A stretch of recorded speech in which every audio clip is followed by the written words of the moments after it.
No mundo corporativo, cresce cada vez mais a necessidade de qualificar as pessoas.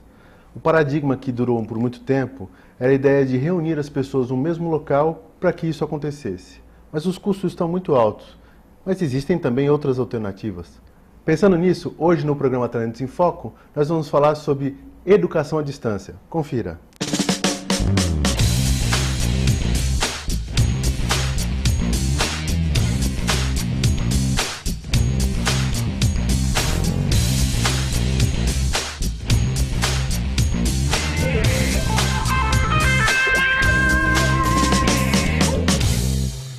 Olá, começamos mais um programa Talentos em Foco e o tema hoje é educação à distância. Diziam até que educação à distância, mas nem tão distante. Para isso, para conversarmos sobre esse assunto, eu trouxe uma grande especialista, uma amiga, uma pessoa que eu admiro muito, que é a Vani Kensky. Tudo bem, Vani? Tudo bem, Paulo. É um prazer estar aqui com vocês. Eu que agradeço você ter conseguido uma disponibilidade da sua agenda para estar aqui com a gente. Bom, a pergunta que às vezes as pessoas fazem para mim, que eu vejo muito, esse negócio de ensino à distância, educação à distância, funciona mesmo? Funciona muito. É surpreendente, inclusive, as possibilidades que nós temos, utilizando os recursos digitais mais modernos, de fazer com que os alunos aprendam de uma forma criativa, interessante e com um custo dentro da viabilização do processo, talvez bem mais em conta. Bem mais em conta, né, do que tá, né? Porque as pessoas não precisam se deslocar para o local, né? Dentro das empresas, esse é um grande apelo, né? Porque, na verdade, não só não tira a pessoa da sua tarefa, das suas tarefas diárias, mas também não tem que gastar, né, dinheiro alugando um espaço. Toda a reserva de de hotéis e passagens. Então, todo esse traslado e, além disso, aquela pessoa, aquele funcionário, aquele gerente ficar ausente do seu ponto de trabalho durante uma semana ou mais. Então, isso aí faz uma diferença muito grande. Além do que, aquilo que ele aprende no curso, ele aplica imediatamente. Então, isso aí já são duas grandes vantagens apontadas internacionalmente como importante para as empresas que se aplique, que se utilize a educação à distância. Até porque existem vários recursos que podem ser utilizados nesse caso para que auxiliem no processo de ensino-aprendizado, não é isso? Exatamente. Então, os recursos que a internet pode disponibilizar são enormes, são amplos e de certa forma, mais ágeis, porque se você tem, por exemplo, uma nova norma, é mais fácil você reunir via internet todos os seus auxiliares e passar de uma vez a mesma explicação para todos os que precisam saber daquilo, do que mandar um aviso, um ofício, que às vezes não chega. Então, todos ao mesmo tempo são informados das definições, das inovações, e por um custo menor do que um material impresso e mais rápido,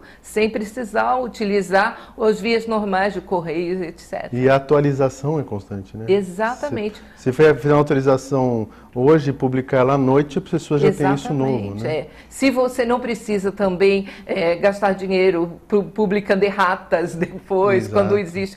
Então, sabe que tem algum problema, você vai lá, atualiza, diz, versão tal, atualizada, e já todo mundo tem aquela informação. Como a gente estava conversando, esse sistema começou lá pelos correios e tal. Depois de muito tempo houveram as evoluções. Da década de 90 para cá, aqui no Brasil, como é que começou esse processo? O que foi utilizado mais?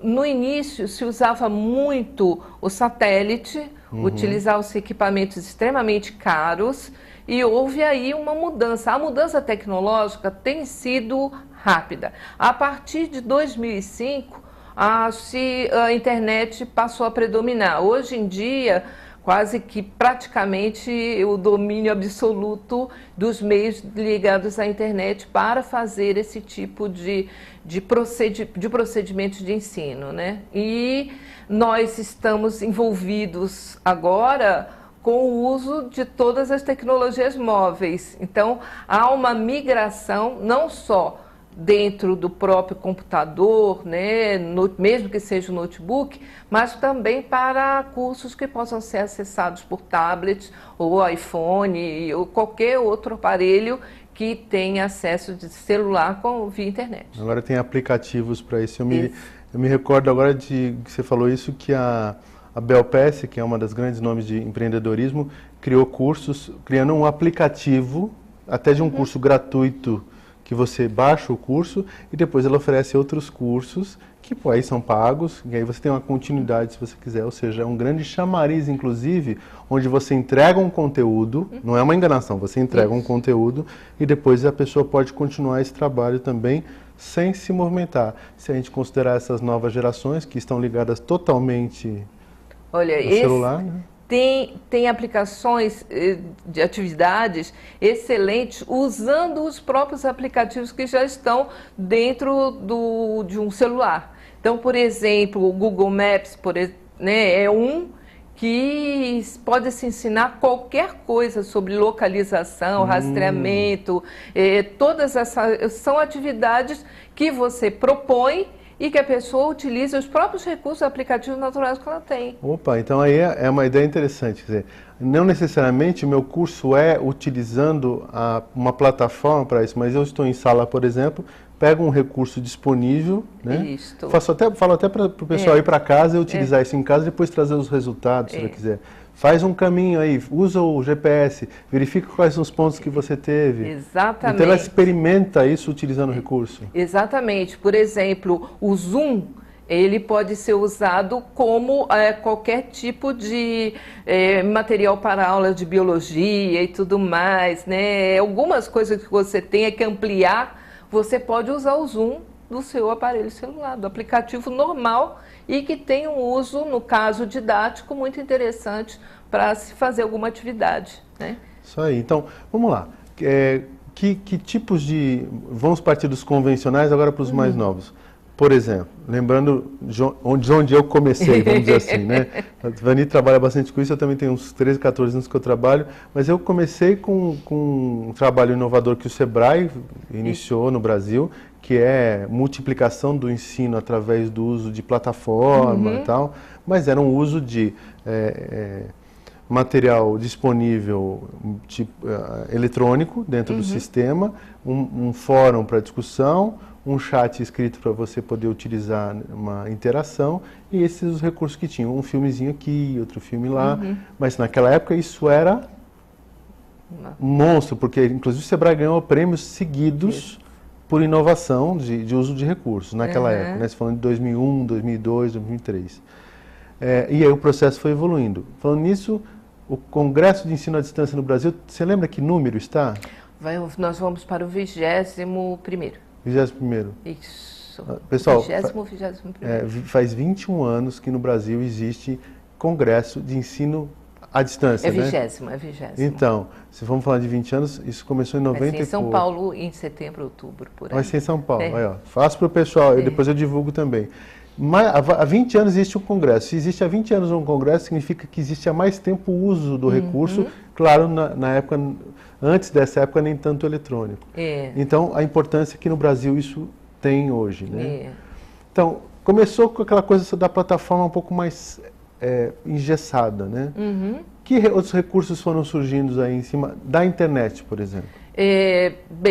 Começando mesmo, era toda a questão da correspondência, do escrito, foi rádio, foi televisão, vieram, conforme as tecnologias iam sendo usadas, ele foi se alterando.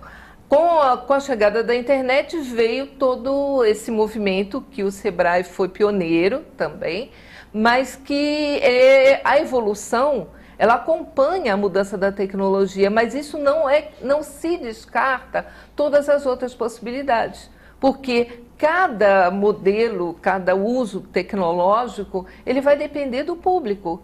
Se eu tenho um grupo de pessoas que não tem absolutamente acesso à internet, eu vou encontrar um modelo misto, onde ele possa receber algum DVD com material, e recebe apostilado também, livro, ou uma apostila, um material por escrito. Então, isso aí não, quer dizer, não existe assim uma geração acabando com o modelo anterior, mas existe uma predominância. A predominância atual é o uso intensivo da internet. Ainda um uso intensivo usando os próprios ambientes virtuais, né? Do tipo do Moodle, por exemplo. E o Moodle, ele é de 2001.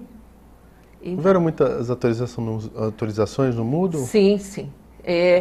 A diferença no Moodle, o que fascina, é porque ele é uma plataforma, um ambiente virtual aberto, então, e ele tem uma comunidade de desenvolvedores no mundo inteiro. E então eles são testados, as possibilidades, e ele pode ser customizado para cada necessidade. E a customização, dependendo do recurso que você vai utilizar, a pessoa não precisa ser nenhum expert para fazer isso, certo? Não, mas depende, né? Existem, recursos por básicos. exemplo, algumas empresas que fazem essa customização e que evita muita dor de cabeça, que você, não conhecendo bem os procedimentos, já é melhor deixar, né, pessoas que são especialistas em Moodle, pelo menos dão segurança de quase 100% de acesso sem ele ter nenhum problema. E isso é fundamental quando se tem um curso à distância, não deixar o acesso, né, não prejudicar, nem nada prejudicar o acesso. Então, isso aí varia muito, dependendo da necessidade. Mas é uma plataforma, vamos dizer, internacionalmente, as grandes universidades... E foi desenvolvido aqui no Brasil, não é? Não, Austrália. Na Austrália? Ele foi uma tese de doutorado Olha, que coisa boa. Do Martin, lá na Austrália. Ele é australiano, mas ele fez com um processo que fosse integrado, colaborativo e que pudesse ser aberto para todos os tipos de pessoas que quisessem ter acesso. Aliás, esta é uma tendência internacional de uso cada vez mais intensivo de ambientes, plataformas, aplicativos abertos, gratuitos, e que você possa incorporar dentro dos seus cursos. Nós vamos fazer um intervalo agora e depois a gente fala um pouquinho sobre que recursos podem ser agregados a esse ambiente, ok? Pessoal, agora vocês vão ficar com a dica do consultor. Preste atenção nessa dica, depois nós temos um intervalo e voltamos para o próximo bloco. Até já.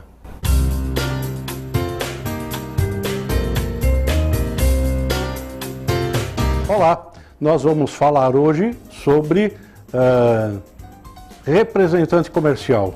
Quando é o caso de usar ou não. Mas antes eu queria perguntar para você, se você fosse convidado a ir a uma festa por um amigo seu que mora no mesmo prédio, com o qual você tem boas relações, uma festa num dia absolutamente conveniente para você não tem nada marcado, é muito provável que você vá. Mas imagine o seguinte, que você recebe um convite para ir a uma festa de um amigo seu que está morando em Londres. Provavelmente, em Londres, você vai pensar duas vezes antes de ir a uma festa. E aí, você lembra de que, apesar do amigo ser muito querido, você tem uma pessoa em Londres, amiga sua, e que você gostaria que estivesse não presente nessa festa, mas ir até lá e cumprimentar aquele que você gostaria de cumprimentar pessoalmente. Você liga para essa pessoa e diz, me faz um favor, eu tenho um amigo muito querido aí em Londres, dá um pulinho, eu vou te passar o endereço, cumprimente-o no meu lugar. Isto é representar, ou seja, alguém que está onde eu não posso estar. Por que eu digo isso? Nós temos uma situação na pequena empresa muito frequente, que é a da abdicação das vendas. Ou seja, O empresário simplesmente nomeia representantes mesmo para vender no vizinho, porque ele não quer se envolver com vendas, porque ele não tem esse talento, porque ele acha que vendas precisa ser feito por alguém que não ele, porque o importante é produzir. Enfim, há uma série de motivos que fazem com que as pessoas acabem fazendo com que a venda seja feita por representantes, muitas vezes no vizinho. Quando nós falamos de representante, falamos de um profissional que precisa ser, primeiro, adequadamente selecionado, segundo, absolutamente credenciado para desenvolver esse trabalho. Não existe, por exemplo, a figura do vendedor autônomo. Esqueça isso, isso não existe. Vendedor autônomo, eu faço a venda de maneira informal. E você pode, eventualmente, ter algum problema com isso, porque na legislação brasileira existem duas figuras, a do vendedor, que é necessariamente funcionário, ou do agente ou representante comercial, que é alguém legalizado para o exercício da profissão. É uma profissão regulamentada. Portanto, procure bem e verifique qual é o seu caso, ok?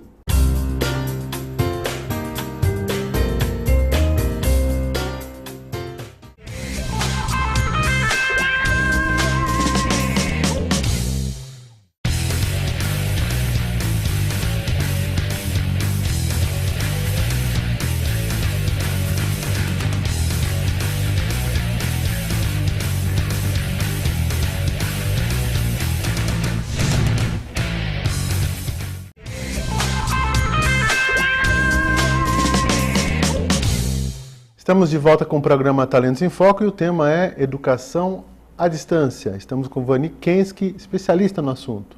Aliás, Vani, a gente estava conversando, teve um trabalho que nós fizemos juntos, Sim. justamente no Sebrae. Foi pioneiro dentro do Sebrae e nem tanto utilizado aí fora. Nós fizemos um trabalho, para vocês saberem, existe a capacitação dos empreendedores individuais, né? E existem umas oficinas que eram presenciais feitas pelo Sebrae de capacitação de finanças, de compras, e nós transformamos essas capacitações em capacitação via SMS, via torpedo. Foi um trabalho maravilhoso, um trabalho de 30 dias que a pessoa recebe todo dia 12 mensagens. E outra coisa, a pessoa recebe, você pode ir lá no site do Sebrae, ver na parte de ensino à distância, se inscrever que o curso é gratuito. Você recebe o torpedo e tem os chamados quiz de escolha, né? Então você recebe uma mensagem fazendo uma pergunta, você responde sim ou não, ou resposta 1 ou não. É 1 ou 2. É, 1 ou 2, e você responde essa pergunta e se tiver certo ele fala ok, está certo, se estiver errado ele te fala A resposta para certa. você repensar e como é que ela é certa. Então, foi feito o teste, foram feitas as verificações de resultados e foi muito alto o índice de aceitação e aprendizado. Porque também tem a ver com a linguagem que se utiliza. Eu não vou usar a linguagem que a gente utiliza em sala, um SMS, Exato. como você falou, que não se usa pela internet. Isso. E aí, qual recurso, ou quais tipos de recursos, não precisa citar todos, que a gente utiliza dentro do ambiente, por exemplo, numa ferramenta via web, via internet? Olha, desde o Skype, que é simples, quando se quer dar alguma mensagem para um grupo de pessoas, né, quase que uma aula, mas nós temos várias ferramentas, mesmo fora dos ambientes virtuais, que podem ser utilizadas. Então você pode criar um vídeo demonstração, uma simulação, né, alguma atividade de laboratório, uma coisa que é muito utilizada, a empresa faz uma inovação. E ela precisa trazer aquilo como informação para cliente, para a sua área comercial, para aqueles que vão vender, né, todos os seus vendedores, a equipe interna.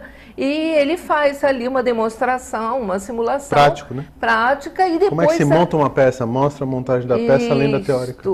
Exatamente. Toda vez eu posso voltar lá e olhar de novo. Exatamente. Tirar as dúvidas e vai. E pode fazer também a base de várias questões, questionamentos mesmo, perguntas, e você, então, utiliza. Até o pode usar qualquer tipo, o WhatsApp pode ser usado. Você manda pergunta pode utilizar jogos também para aprendizado. Perfeito. Para o adulto também, porque o adulto gosta de jogar, né? Nossa, isso aí tem sido um grande apoio, né, para um trabalho desse, porque as pessoas nem sempre aprendem lendo, né? E aí outras pessoas gostam mais de ver um vídeo ou ter uma explicação um pouco mais detalhada de algum especialista. Então, são várias formas e isso é o que faz a diferença da EAD e que garante que as formações feitas via a EAD, usando todos os recursos da internet, ela possa ser mais eficaz.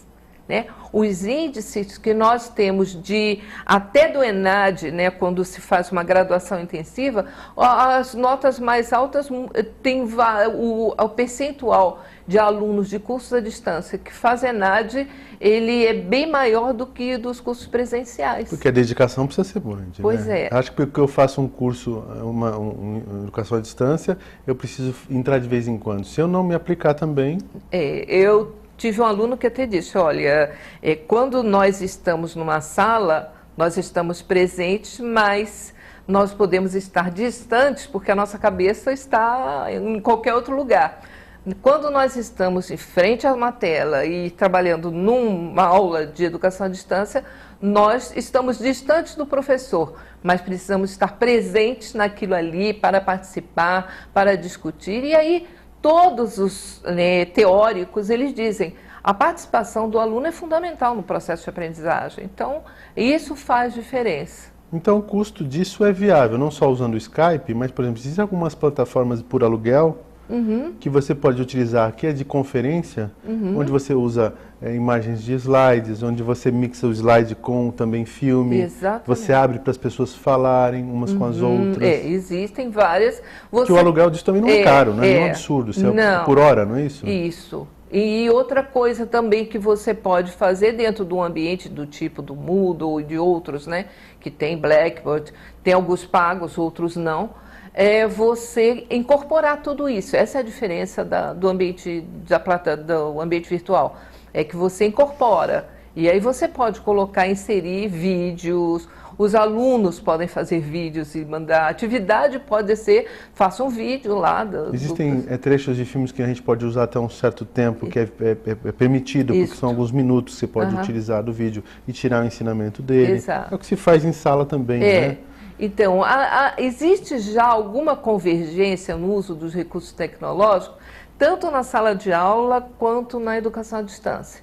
Então, eles dizem que daqui a algum tempo não vai haver diferença em termos do que se usa, em termos tecnológicos, da educação à distância para uma sala de aula. Só a intensidade e a localização de professores e alunos, né? Agora, a questão da educação à distância, ela traz para a empresa alguns diferenciais, como os próprios alunos dizem. Evita engarrafamento, é ecológico, porque menos circulação, menos usa poluição. Melhor tempo do funcionário. O aluno, nós temos alunos, às vezes, em fóruns ou em atividades, que eles dizem bom dia, o outro diz boa noite, respondendo a uma mesma questão. Então, a pessoa vai no seu melhor momento, focado para aquele tipo de atuação. Então, isso aí faz diferença também. Então, existem várias vantagens, né? E existe também o misto, né? Que você usa a distância e também utiliza uma parte presencial. Isto. E isso pode agregar benefícios, né? Claro. Por exemplo, às vezes você junta o pessoal para as pessoas se conhecerem pessoalmente. Né? Eu tenho um trabalho que eu faço hoje à distância também, que mudou a coordenação e nós teremos uma reunião em março. Qual é a necessidade da reunião em março? É porque nós juntos conversemos e enxerguemos, né? E falemos algumas coisas que são importantes e a reunião não precisa ser grande. Uma coisa que nós fazemos quando nós desenvolvemos um curso mais extensivo é fazer uma reunião que é mais uma reunião social. Dentro de cursos formais, existe a obrigatoriedade do encontro presencial até para as avaliações. Isso dentro do ensino formal. Agora, dentro do ensino corporativo, aí é interessante fazer uma reunião de celebração. término do curso, alguma coisa assim, e onde as pessoas vêm. Nós temos, por exemplo, um curso que nós terminamos, que era à distância, e que tem gente de todo o país, e que nós terminamos em 2011. E vamos ter a nossa reunião da turma em junho, porque a aluna que é de Manaus disse em junho estarei em São Paulo, e aí os outros todos já confirmaram e já vamos então fazer uma reunião do grupo. Isso aí é um constante, cria o espírito de equipe. Então, para uma empresa que tem vários espaços, é bem distribuída e tudo mais, é interessante nesse momento reunir pela internet todos os seus profissionais, todos que trabalham com eles, e criar esse espírito de equipe. E todos, quando recebem aquela mesma conversa, aquela mesma norma, recebem igual, não há distorção. Isso aí é uma grande vantagem, né? Porque às vezes a empresa traz a pessoa para fazer o treinamento e depois aquela pessoa vai ser responsável por repassar aquela informação. E às vezes não passa exatamente na forma, ou do jeito, ou com as informações corretas. E quando elas se reúnem via internet, todas elas têm o mesmo tipo de informação de uma forma bem mais ágil e menos onerosa, claro. Acho que é uma dica boa aí também, assim, da mesma forma do presencial, é que as pessoas que vão fazer esse trabalho, conduzir esse trabalho, se capacitem um pouco para conduzir da melhor forma e tirar melhor proveito desses recursos. Mesmo que sejam limitados, eu tenho um Skype, eu tenho um vídeo, que momento seria bom usar o vídeo, que momento seria bom a conversa, a forma que eu conduzo esse trabalho. Para isso, e esse exatamente é um dos cursos que eu criei, né, e ofereci. Desde 2005 eu já ofereci, né, em 2 espaços, na Universidade Federal de Juiz de Fora e depois no SENAC, que é o curso de Design Instrucional. Né, e existem hoje em dia vários espaços que oferecem curso de Design Instrucional. O que o Design Instrucional faz?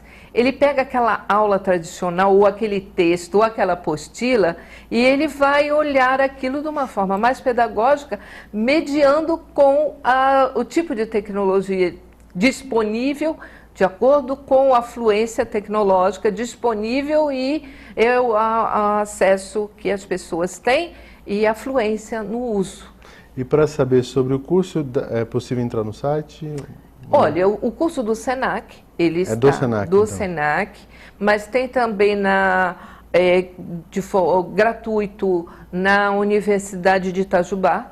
Existe o curso gratuito. O curso é à distância? O curso é à distância. Todos eles são à distância. Então o pessoal falando das cidades tais, qualquer pessoa pode fazer, desde que tenha acesso regular à internet. Exato. Então são cursos à distância. Tem encontros presenciais, mas uma vez, 2 em 2 meses, são cursos de extensão, né? Aí você faz o seguinte, você passa isso para mim, que depois eu coloco no Facebook para o pessoal achar, tá bom? E esse profissional já existem muitos formatos. Né? Esses são profissionais que podem ajudar nesse processo de, vamos dizer, adequação. Porque, por exemplo, a pessoa quer fazer alguma coisa à distância, aí vai criar um vídeo de uma explicação, de uma inovação, leva 50 minutos. E ninguém aguenta ver um vídeo de 50 minutos de alguém monotônico, falando sozinho, mostrando. Então, realmente o timing, todo o processo, tudo é roteirizado, né? Então, a própria aula é roteirizada. Ok. Bom, Vani, o nosso tempo acabou. Eu falei para você que era rápido. E aí depois você pode vir em outra oportunidade, porque tem muita coisa para falar sobre esse assunto. Tá? Eu agradeço a sua presença, muito obrigado por ter vindo. Eu agradeço a você que assiste o nosso programa. O nosso programa chegando ao fim. Deixo também disponível o facebook.com/Talentos em Foco, onde tem informações sobre o programa, e o youtube.com/Talentos em Foco, onde você acha os programas que já aconteceram. Aliás, uma bela fonte de informações para o seu trabalho de ensino à distância e educação à distância. Você também pode entrar em contato conosco através do talentosemfoco@gmail.com. Muito obrigado e até semana que vem.